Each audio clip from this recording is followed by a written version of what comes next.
ಎಲ್ಲರೂ ನಮಸ್ಕಾರಗಳು. ಆದ್ಮೇಲೆ SATS ಕರ್ನಾಟಕ ತಂತ್ರಾಂಶದಲ್ಲಿ ಹೊರ ರಾಜ್ಯದಿಂದ ಬಂದಿರತಕ್ಕಂಥ ವಿದ್ಯಾರ್ಥಿಯನ್ನು ನಾವು STSನಲ್ಲಿ ಆತನನ್ನು ದಾಖಲು ಮಾಡಿಕೊಂಡು SATS ID ನೀಡ್ತಕ್ಕಂಥದ್ದು. ಜೊತೆಗೆ ಇದುವರೆಗೂ ಎಲ್ಲಿಯೂ ದಾಖಲಾಗದ ವಿದ್ಯಾರ್ಥಿಯನ್ನು ಆತನನ್ನು ನಾವು ವಯಸ್ಸಿಗೆ ಅನುಗುಣವಾಗಿ SATSನಲ್ಲಿ ದಾಖಲು ಮಾಡಿ ಅಂಥ ವಿದ್ಯಾರ್ಥಿಗೆ STS ನಂಬರ್ ID-ಯನ್ನು ನೀಡ್ತಕ್ಕಂಥದ್ದು ಹೇಗೆ ಅನ್ನೋದನ್ನು ನೋಡೋಣ.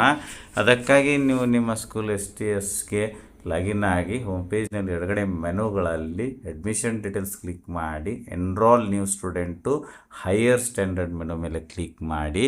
ಸೊ ನಂತರ ನಿಮಗೆ ಬರ್ತಕ್ಕಂಥ ಪೇಜಲ್ಲಿ ಸ್ಟೂಡೆಂಟ್ ಎನ್ರೋಲ್ಮೆಂಟ್ ಫಾರ್ಮ್ ಇರ್ತದೆ. ಇಲ್ಲಿ ಅಡ್ಮಿಷನ್ ಡೀಟೇಲ್ಸಲ್ಲಿ ಟೈಪ್ ಆಫ್ ಸ್ಟೂಡೆಂಟಲ್ಲಿ ಸೆಲೆಕ್ಟ್ ಡೌನರ್ ಮಾರ್ಕ್ ಮೇಲೆ ಕ್ಲಿಕ್ ಮಾಡಿ ಔಟ್ ಆಫ್ ಸ್ಟೇಟ್ ಅಂತ ಸೆಲೆಕ್ಟ್ ಮಾಡಿಕೊಳ್ಳಿ. ಡೀಟೇಲ್ ಡಿಸ್ಕ್ರಿಪ್ಷನ್ನಲ್ಲಿ ಔಟ್ ಆಫ್ ಸ್ಟೇಟ್ನಿಂದ ಬಂದಿರೋ ಸ್ಟೂಡೆಂಟ್ ಡೀಟೇಲ್ ಡಿಸ್ಕ್ರಿಪ್ಷನನ್ನು ಕನಿಷ್ಠ 50 ಕ್ಯಾರೆಕ್ಟರ್ಗಳಲ್ಲಿ ಫಿಲ್ ಮಾಡಿ. ನಂತರ ಟ್ರಾನ್ಸ್ಫರ್ ಸರ್ಟಿಫಿಕೇಟಲ್ಲಿ ಈ ವಿದ್ಯಾರ್ಥಿಯ TCಯನ್ನು ಅಪ್ಲೋಡ್ ಮಾಡಿ. ಅದು PDF ಅಥವಾ ಇಮೇಜ್ ರೂಪದಲ್ಲಿ ಇರ್ಬೋದು ಮತ್ತು ಅದರ ಸೈಜು 500 KB ಇರಬೇಕು ಮ್ಯಾಕ್ಸಿಮಮ್ಮು. ಆಮೇಲೆ admission to class, medium of instruction, section, mother tongue, language group ಈ ಎಲ್ಲ ಡೀಟೇಲ್ಸ್ ಅಡ್ಮಿಷನ್ ಡೀಟೇಲ್ಸನ್ನು ಎಂಟ್ರಿ ಮಾಡಿ. ಪ್ರೀವಿಯಸ್ ಸ್ಕೂಲ್ ಡೀಟೇಲ್ಸಲ್ಲಿ ಈ ವಿದ್ಯಾರ್ಥಿಯ ಪ್ರೀವಿಯಸ್ ಸ್ಕೂಲ್ ಡೀಟೇಲ್ಸ್ ಎಂಟ್ರಿ ಮಾಡಿ. ಅಂದರೆ ವಿದ್ಯಾರ್ಥಿಯ ಒಂದು previous school affiliation board, transfer certificate number, transfer certificate date, previous school name, previous school type, previous school address, pin code ಮತ್ತು ಸ್ಟೇಟ್ ಎಲ್ಲ ಪ್ರೀವಿಯಸ್ ಸ್ಕೂಲ್ ಡೀಟೇಲ್ಸನ್ನು ಫಿಲ್ ಮಾಡಿ. ಸ್ಟೂಡೆಂಟ್ ಡೀಟೇಲ್ಸ್ ಇದೆ, ಇದು ನೋಡಿ 1ನೇ ತರಗತಿಗೆ ಸ್ಟೂಡೆಂಟನ್ನು ಅಡ್ಮಿಷನ್ ಫಾರ್ಮಲ್ಲಿ ಯಾವ ಡೀಟೇಲ್ಸನ್ನು ನಾವು ಎಂಟ್ರಿ ಮಾಡ್ತೀವೋ ಸೇಮ್ ಇಲ್ಲಿಯೂ ಕೂಡ ಸ್ಟೂಡೆಂಟ್ ಡೀಟೇಲ್ಸ್ ಬಾಕ್ಸ್ಗಳಿವೆ. ಸ್ಟೂಡೆಂಟ್ ಡೀಟೇಲ್ಸನ್ನೆಲ್ಲ ಫಿಲ್ ಮಾಡಿ. ನೆಕ್ಸ್ಟು ಸ್ಟೂಡೆಂಟ್ ಕಾಂಟ್ಯಾಕ್ಟ್ ಡೀಟೇಲ್ಸ್ ಕೇಳಿದ್ದಾರೆ, ಕಾಂಟ್ಯಾಕ್ಟ್ ಡೀಟೇಲ್ಸನ್ನೆಲ್ಲ ಎಂಟ್ರಿ ಮಾಡಿ. ನಂತರ ಇಲ್ಲಿ ಸ್ಟೂಡೆಂಟ್ ಸ್ಕೂಲ್ಗೆ ಅಡ್ಮಿಷನ್ ಮಾಡಿಕೊಂಡ್ರೆ ಡೇಟನ್ನು ಎಂಟ್ರಿ ಮಾಡಿ. ನೆಕ್ಸ್ಟು ಸ್ಟೂಡೆಂಟ್ ಬ್ಯಾಂಕ್ ಡೀಟೇಲ್ಸ್ ಕೇಳಿದ್ದಾರೆ, ಬ್ಯಾಂಕ್ ಡೀಟೇಲ್ಸ್ ಎಂಟ್ರಿ ಮಾಡಿ. ಬಟ್ ಇದು ಮ್ಯಾಂಡೇಟರಿ ಇರೋದಿಲ್ಲ. ನಂತರ ಸಬ್ಮಿಟ್ ಮೇಲೆ ಕ್ಲಿಕ್ ಮಾಡಿ. ಯು ವಾಂಟ್ ಟು ಸಬ್ಮಿಟ್ ಅಂತ ಕೇಳ್ತದೆ, ಓಕೆ ಮೇಲೆ ಕ್ಲಿಕ್ ಮಾಡಿ. ಈಗ ವೆರಿಫೈ ಯುವರ್ OTP ಅಂತ HM ಮೊಬೈಲ್ ನಂಬರ್ಗೆ OTP ಅಂತ ಹೋಗುತ್ತೆ. OTP ಎಂಟ್ರಿ ಮಾಡಿ ವೆರಿಫೈ OTP ಮೇಲೆ ಕ್ಲಿಕ್ ಮಾಡಿ. ಯು ವಾಂಟ್ ಟು ಸಬ್ಮಿಟ್ ಅಂತ ಕೇಳ್ತದೆ, ಓಕೆ ಮೇಲೆ ಕ್ಲಿಕ್ ಮಾಡಿ. Student name saved successfully and sent for approval ಅಂತ enrollment number is SATS number ಇರ್ತದೆ. ಬಟ್ ಇದು ಇನ್ಯಾಕ್ಟಿವ್ ಇರ್ತದೆ.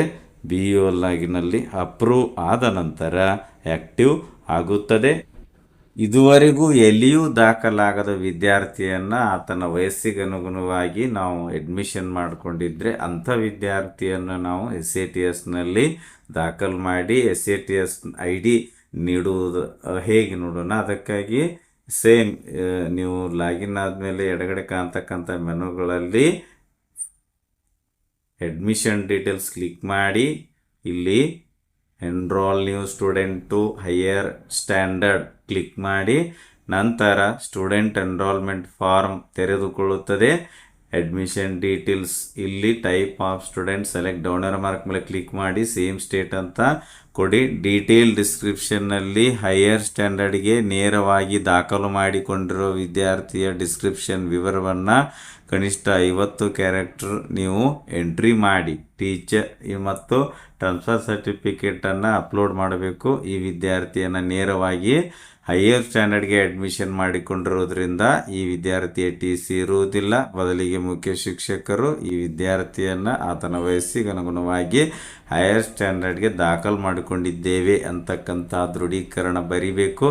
ಅದನ್ನೇ ಇಮೇಜ್ ಅಥವಾ PDF ರೂಪದಲ್ಲಿ ಅದರ ಒಂದು ಫೈಲ್ ಸೈಜು 500 KB ಮ್ಯಾಕ್ಸಿಮಮ್ ಇರುವಂತೆ ಸೇವ್ ಮಾಡಿಟ್ಕೊಂಡು ಅಪ್ಲೋಡ್ ಮಾಡಬೇಕು. ಅಡ್ಮಿಷನ್ ಟು ಕ್ಲಾಸಲ್ಲಿ ಯಾವ ಕ್ಲಾಸಿಗೆ ಅಡ್ಮಿಷನ್ ಮಾಡ್ಕೊಂಡಿದ್ದೀರಿ ನೇರವಾಗಿ ಆ ಕ್ಲಾಸು ಮತ್ತು medium of instruction, mother tongue, language group, section ಎಲ್ಲ ಅಡ್ಮಿಷನ್ ಡೀಟೇಲ್ಸ್ ಎಂಟ್ರಿ ಮಾಡಿ. ಪ್ರೀವಿಯಸ್ ಸ್ಕೂಲ್ ಡೀಟೇಲ್ಸ್ ಇದೆ, ಇಲ್ಲಿ ಪ್ರೀವಿಯಸ್ ಸ್ಕೂಲ್ ಡೀಟೇಲ್ಸಲ್ಲಿ ನಿಮ್ಮ ಶಾಲೆಯನ್ನೇ ಎಂಟ್ರಿ ಮಾಡಿ. ಏಕೆಂದರೆ ಈ ವಿದ್ಯಾರ್ಥಿಯನ್ನು ಆತನ ವಯಸ್ಸಿಗೆ ಅನುಗುಣವಾಗಿ ಈಗಾಗಲೇ ಯಾವುದೇ ಶಾಲೆಯಲ್ಲಿ ದಾಖಲಾಗದೇ ಇರೋ ಕಾರಣದಿಂದ ನೀವು ನೇರವಾಗಿ ವಯಸ್ಸಿಗೆ ಅನುಗುಣವಾಗಿ ಹೈಯರ್ ಸ್ಟ್ಯಾಂಡರ್ಡ್ಗೆ ದಾಖಲು ಮಾಡ್ಕೊಂಡಿದ್ದೀರಿ. ಸೊ ಪ್ರೀವಿಯಸ್ ಸ್ಕೂಲ್ ಡೀಟೇಲ್ಸ್ ನಿಮ್ಮ ಸ್ಕೂಲ್ ಡೀಟೇಲ್ಸನ್ನೇ ಎಂಟ್ರಿ ಮಾಡಿ ನಂತರ ಸ್ಟೂಡೆಂಟ್ ಡೀಟೇಲ್ಸಲ್ಲಿ ಈ ಯಾವುದೇ ವಿದ್ಯಾರ್ಥಿಯನ್ನು ಫಸ್ಟ್ ಸ್ಟ್ಯಾಂಡರ್ಡ್ಗೆ ದಾಖಲು ಮಾಡಬೇಕಾದ್ರೆ ಸ್ಟೂಡೆಂಟ್ ಡೀಟೇಲ್ಸಲ್ಲಿ ಏನೊಂದು ಮಾಹಿತಿ ಬಾಕ್ಸ್ಗಳಿವೆ ಸೇಮ್ ಇಲ್ಲಿ admission details student details box entry ಮಾಡಿ ನಂತರ ಇಲ್ಲಿ ಕಾಂಟ್ಯಾಕ್ಟ್ ಡೀಟೇಲ್ಸ್ನಲ್ಲಿ ಸ್ಟೂಡೆಂಟ್ ಕಾಂಟ್ಯಾಕ್ಟ್ ಡೀಟೇಲ್ಸ್ ಎಂಟ್ರಿ ಮಾಡಿ ಆಮೇಲೆ ಇಲ್ಲಿ ಸ್ಕೂಲ್ ಅಡ್ಮಿಷನ್ ಡೇಟಲ್ಲಿ ವಿದ್ಯಾರ್ಥಿಯನ್ನು ಶಾಲೆಗೆ ದಾಖಲು ಮಾಡಿಕೊಂಡಿರುವ ದಿನಾಂಕವನ್ನು ಎಂಟ್ರಿ ಮಾಡಿ ನಂತರ ಇಲ್ಲಿ ಸ್ಟೂಡೆಂಟ್ ಬ್ಯಾಂಕ್ ಡೀಟೇಲ್ಸ್ ಇದೆ ಫಿಲ್ ಮಾಡಿ ಬಟ್ ಮ್ಯಾಂಡೇಟರಿ ಅಲ್ಲ ಲಾಸ್ಟಲ್ಲಿ ಸಬ್ಮಿಟ್ ಮೇಲೆ ಕ್ಲಿಕ್ ಮಾಡಿ